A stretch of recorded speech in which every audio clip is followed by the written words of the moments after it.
पंढरीनाथ भगवान की, माऊली ज्ञानेश्वर महाराज की, जगद्गुरु तुकाराम महाराज की, संत तुकडोजी महाराज की, नर्मदेश्वर भगवान की, अपने अपने माता पिता की, गुरुदेव भगवान की। नमः पार्वती पते हर हर हर हर हर हर।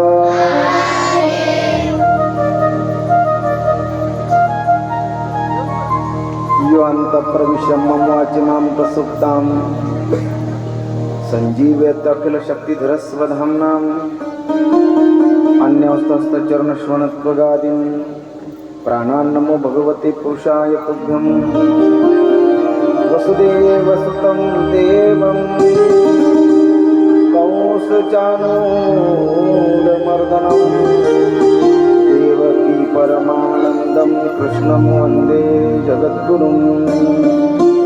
समचरणसरोजं सान्द्रनीलाबुदाभं जगन्निहितं पाणिमण्डनं मण्डनानां करुणतुलसीमाला कन्दरं कञ्जनेत्रं सदैवरहस्यं विठ्ठलं चिन्तयामि।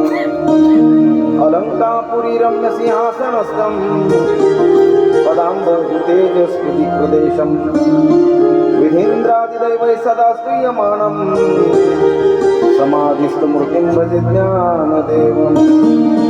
नमो सद्गुरु तुकया ज्ञानदीपा, नमो सद्गुरु सच्चिदानंद रूपा, नमो सद्गुरु भक्त कल्याण मूर्ति, नमो सद्गुरु भास्करा पूर्ण कीर्ति।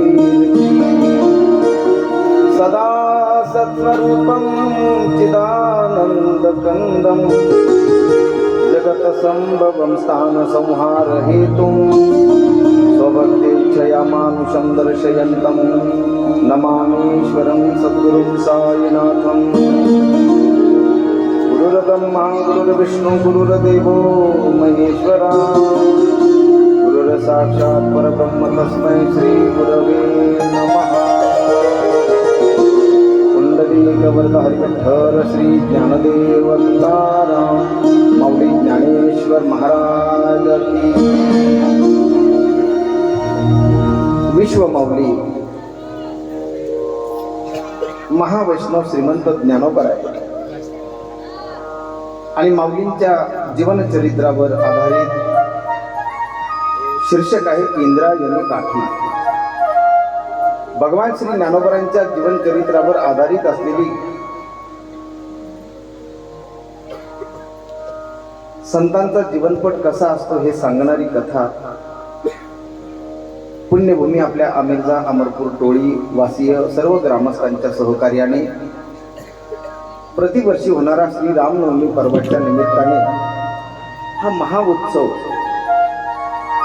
या निमित्ताने आयोजित असलेली ही कथा प्रतिवर्षी आपण सर्वजण नवीन वर्षाच्या आरंभीच हा आनंद सोहळा आपल्या गावामध्ये पुण्यभूमीमध्ये होतो। प्रतिवर्षी आपण भागवताची कथा ऐकतो, पण या वर्षी मात्र आपण संतांचं चरित्र ऐकण्याची इच्छा व्यक्त केली। पण मी जे संतांचं चरित्र तुमच्या पुढे मांडतोय ते समजतं ना? पण तुम्हाला मुलांना कळतं का? तुम्हाला माझं बोलणं कळतं का? समजतं ना? ज्ञानोबा तुमच्याच वयात होते, तुमच्या वयामध्ये असताना देखील ज्ञानोबांच्या जीवनामध्ये किती दुःख आलं। तुम्ही पाहिलं असेल की त्यांना अगदी संन्यासाची पोरं म्हणून सगळ्यांनी त्यांचा द्वेष केला, सर्वांनी त्यांचा मत्सर केला,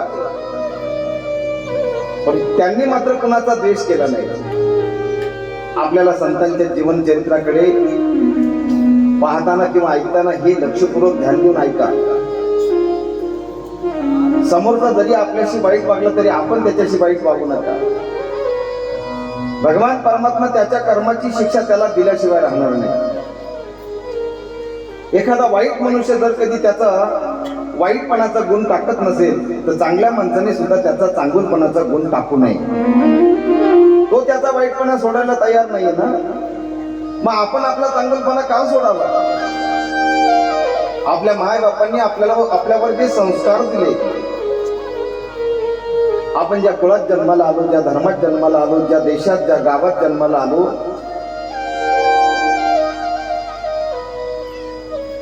त्यांची संस्कृती आपण का सोडावी?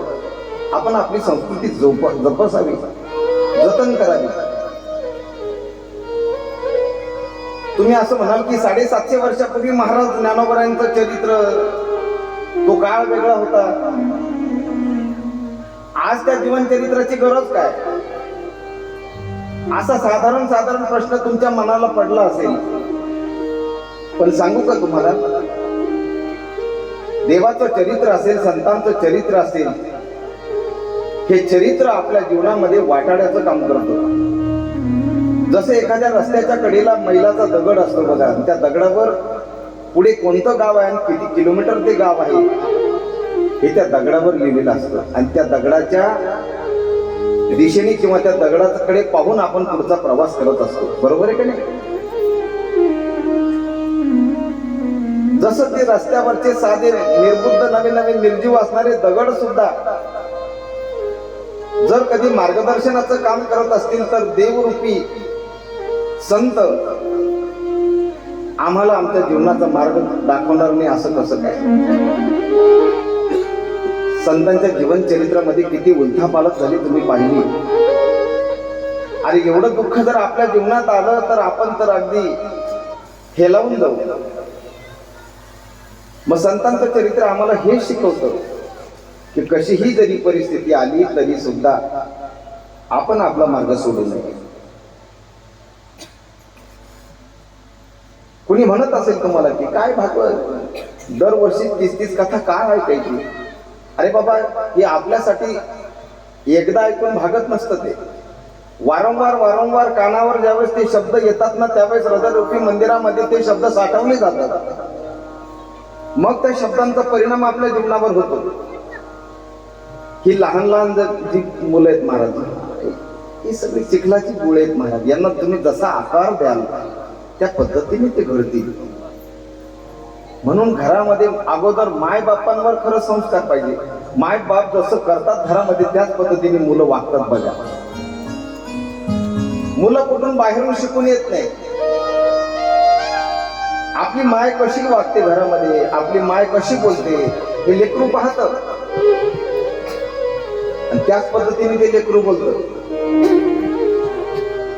मग एखादी मुलगी जर कधी लग्न होऊन सासरी गेली ना, तिचं वागणं थोडस जर विचित्र वाटलं तर त्या गावचे लोक सहज बोलून जातात, अहो तिची मायच तशी, त्याच्यामुळे ती सुद्धा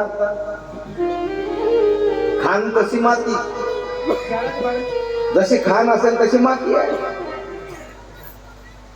अगोदर माय बापाने सुधरावं लागतं मला, अगोदर आपण सुधरावं लागतं, मग आपण जगाकडे पाहू शकतो किंवा बोलू शकतो. संतांनी तेच केलं महाराज. संतांनी अगोदर स्वतः क्रिया केली महाराज, स्वतः अनुभव घेतले. तशा क्रिया करून त्यांनी तसे दाखवले, तसे अनुभव त्यांनी स्वतः घेतले.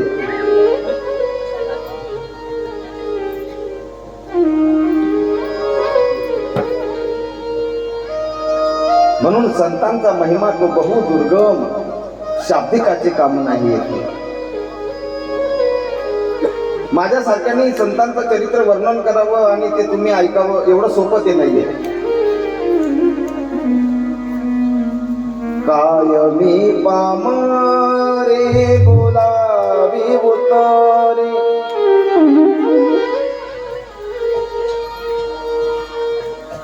आपण त्यांच्या गुणाचं वर्णन काय करणार आहे? त्यांच्या गुणांचं वर्णन करण्यासाठी वाणी ही तशी प्रभावी पाहिजे, तशी पुण्यवान पाहिजे. नेघे माझी वाचा होती महालाभ फुकासाठी. परंतु या संतांचं जीवन चरित्र आपण जर पाहिलं तर तुम्ही असं म्हणाल, महाराज तुम्ही अगोदर आम्हाला निवृत्ती, ज्ञानदेव, सोपान आणि मुक्ताबाई हे भजन आम्हाला करायला लावता का? ही संतांची नावं आपल्या मुखामध्ये आल्यानंतर आपल्याला बरोबर आपोआप पुण्य मिळतं. मी पदार्थ बोलत नाही, परंतु संतांचंच विधान आहे, संतांचंच वाक्य आहे, संतांचे शब्द आहे, अभंग आहे.